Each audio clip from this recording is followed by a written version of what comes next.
आप सभी भाई बहनों को जय मसीह की। आपका हमारे चैनल सोनू बाइबल स्टोरी में स्वागत है, जहां हम आपके लिए बाइबल की कहानियों को सरल और रोचक तरीके से पेश करते हैं, ताकि आप हर कहानी से एक नई सीख ले सकें। आज हम आपको यीशु मसीह की कहानी के बारे में बताएंगे। ये कहानी आज से लगभग 2000 साल पहले शुरू होती है, जब रोमन साम्राज्य का शासन था। यहूदिया प्रांत के छोटे से गांव नासरत में एक पवित्र और कुंवारी लड़की मरियम रहती थी, जिसकी सगाई बड़ई यूसुफ से हुई थी। एक दिन परमेश्वर के एक स्वर्गदूत गब्रिएल ने मरियम को दर्शन दिया और कहा, हे कृपा पात्र, मैं तुम्हें प्रणाम करता हूँ, प्रभु तुम्हारे साथ है। मरियम डर गई, लेकिन स्वर्गदूत ने उन्हें आश्वस्त करते हुए कहा कि परमेश्वर ने उन्हें चुना है। वह एक पुत्र को जन्म देगी, जिसका नाम यीशु होगा। वह परमेश्वर का पुत्र कहलाएगा और उसका राज्य कभी खत्म नहीं होगा। उसी दौरान यूसुफ को भी एक सपना आया, जिसमें एक स्वर्गदूत ने उन्हें बताया कि मरियम के गर्भ में पल रहा बच्चा पवित्र आत्मा की शक्ति से है। यूसुफ ने इस संदेश को स्वीकार किया और मरियम को अपनी पत्नी के रूप में अपनाया। कुछ समय बाद रोमन सम्राट अगस्त ने पूरे साम्राज्य में जनगणना का आदेश दिया। हर व्यक्ति को अपने पूर्वजों के शहर में जाकर अपना नाम लिखवाना था। यूसुफ और मरियम, जिनका परिवार राजा दाऊद के वंश से था, उन्हें बैतलहम शहर जाना पड़ा। जब वे वहां पहुंचे तो शहर में इतनी भीड़ थी कि उन्हें रहने के लिए कोई कमरा नहीं मिला। उन्हें एक गौशाला में शरण लेनी पड़ी। वहीं पर रात के समय यीशु का जन्म हुआ। मरियम ने उन्हें कपड़ों में लपेटकर एक चरनी में लिटा दिया। उसी रात पास के खेतों में चरवाहे अपनी भेड़ों की रखवाली कर रहे थे। अचानक एक स्वर्गदूत उनके सामने प्रकट हुआ और परमेश्वर का तेज उनके चारों ओर चमक उठा। स्वर्गदूत ने उन्हें डरने से मना किया और कहा, डरो मत, मैं तुम्हें एक बहुत बड़े आनंद का शुभ समाचार सुनाता हूँ, जो सब लोगों के लिए होगा। आज दाऊद के नगर में तुम्हारे लिए एक उद्धारकर्ता जन्मा है, जो मसीह प्रभु है। फिर स्वर्गदूतों का एक बड़ा दल प्रकट हुआ और परमेश्वर की स्तुति करने लगा। चरवाहे तुरंत बैतलहम की ओर गए और उन्होंने नवजात शिशु यीशु को चरनी में पाया, जैसे कि उन्हें बताया गया था। दूर पूरब देश में कुछ ज्ञानी जोशी एक विशेष तारे का पीछा करते हुए यरूशलेम पहुंचे। उन्होंने राजा हेरोदेस से यहूदिया के राजे के बारे में पूछा। हेरोदेस डर गया और उसने जोशियों को बैतलहम भेजा।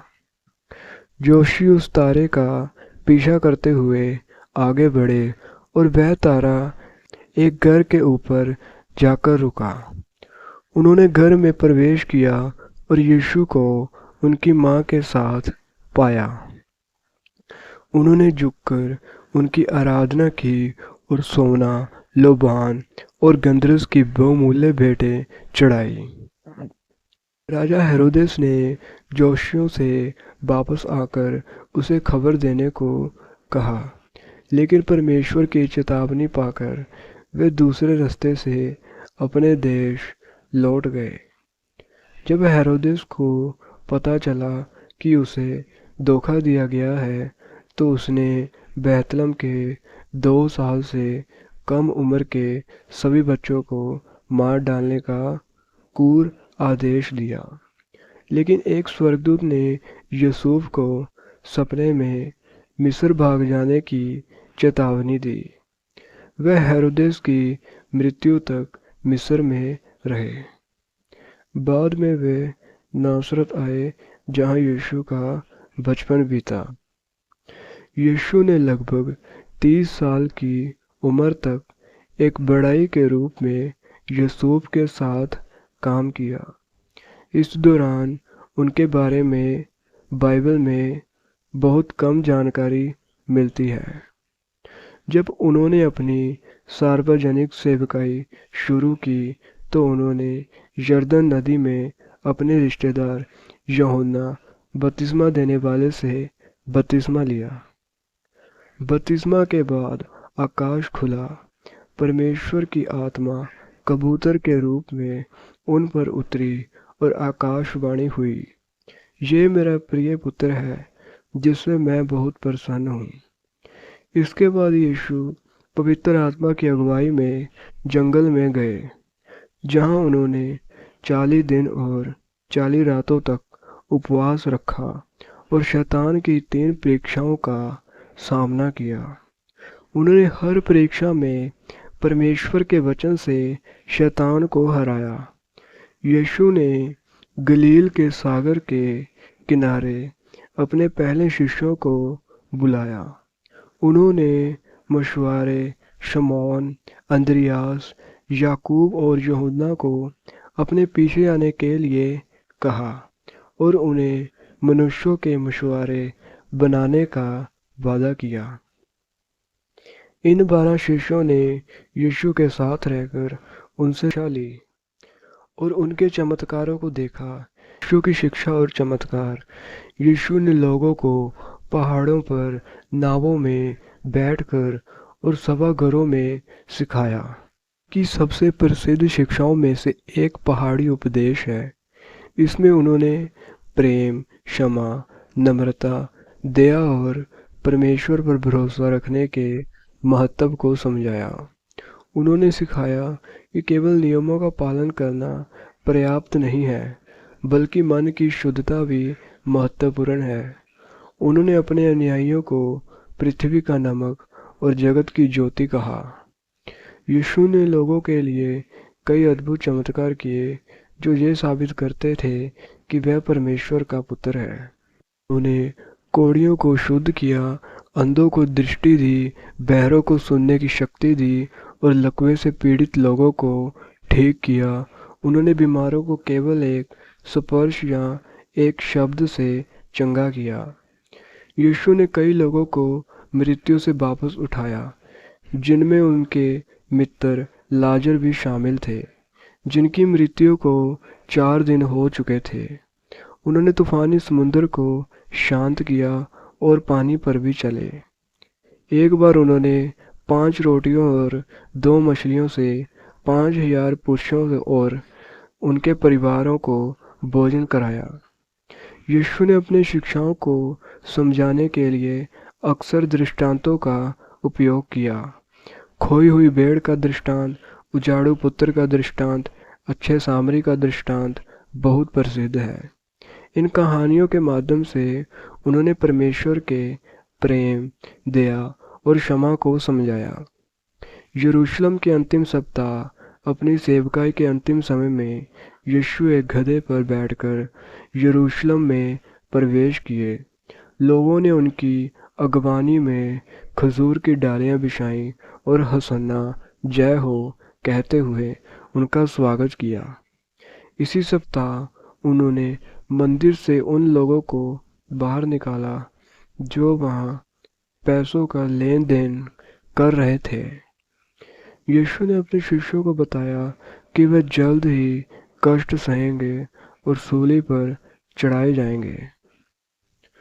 गुरुवार की रात उन्होंने अपने 12 शिष्यों के साथ अपना अंतिम भोज किया। इस दौरान उन्होंने रोटी और दाखरस को लेकर कहा कि ये उनका शरीर और लहू है जो लोगों के पापों की क्षमा के लिए बहाया जाएगा। उन्होंने शिष्यों के पैर भी धोए और उन्हें नम्रता का उदाहरण दिया। भोज के बाद वे प्रार्थना करने के लिए गस्तमनी के बगीचे में गए। वहां उन्होंने परमेश्वर से प्रार्थना की और दुख उठाया। तभी उनके शिष्य यहूदा इस्करियोती, जो 30 चांदी के सिक्कों के लिए उन्हें धोखा देने को तैयार हो गया था, सैनिकों और यहूदी अधिकारियों के साथ आया और उसने एक चुंबन देकर यीशु की पहचान करवाई। यीशु को गिरफ्तार कर लिया गया और उन पर झूठे आरोप लगाए गए। उन्हें पहले यहूदी महासभा के सामने लाया गया, जहां उन पर ईश निंदा का आरोप लगाया गया। फिर उन्हें रोमन गवर्नर पोंतियुस पिलातुस के सामने लाया गया। पिलातुस ने यीशु को निर्दोष पाया और उन्हें छोड़ना चाहता था, लेकिन यहूदी नेताओं और भीड़ के दबाव से उसने उन्हें सूली पर चढ़ाने का आदेश दिया। शुक्रवार को यीशु को एक भारी सूली उठाकर शहर के बाहर कलवरी नामक स्थान पर ले जाया गया। वहां उन्हें 2 अपराधियों के साथ सूली पर लटका दिया गया। सूली पर रहते हुए भी उन्होंने कहा, हे पिता, इन्हें क्षमा कर, क्योंकि ये नहीं जानते कि ये क्या कर रहे हैं। उन्होंने अपनी माँ मरियम और अपने प्रिय शिष्य यूहन्ना को भी एक दूसरे की देखभाल करने को कहा। दोपहर के समय सारा आकाश अंधकार से भर गया और यीशु ने चिल्लाकर अपने प्राण त्याग दिए। उनके शरीर को सूली से उतारा गया और एक धनी व्यक्ति अरिमतियाह के यूसुफ ने उन्हें अपनी नई कब्र में दफनाया। कब्र को एक बड़े पत्थर से बंद कर दिया गया और उस पर रोमन सैनिकों का पहरा लगा दिया गया ताकि कोई उनके शरीर को चुरा ना सके। लेकिन रविवार की सुबह कुछ महिलाएं कब्र पर गई तो उन्होंने पाया कि पत्थर हटा हुआ था और कब्र काली थी। वहां स्वर्गदूतों ने उन्हें बताया कि यीशु अब जीवित है। यीशु अपने शिष्यों और 500 से अधिक लोगों को दिखाई दिए, जिससे उनके पुनरुत्थान की पुष्टि हुई। 40 दिनों के बाद यीशु अपने शिष्यों को आज्ञा देकर स्वर्ग में चले गए कि वह सारी दुनिया में शुभ समाचार सुनाए और लोगों को उनके चेले बनाए। यीशु की कहानी उनके जन्म से लेकर पुनरुत्थान तक प्रेम, क्षमा और उद्धार का संदेश देती है और इसी कारण आज भी करोड़ों लोग उनके जीवन से प्रेरणा पाते हैं।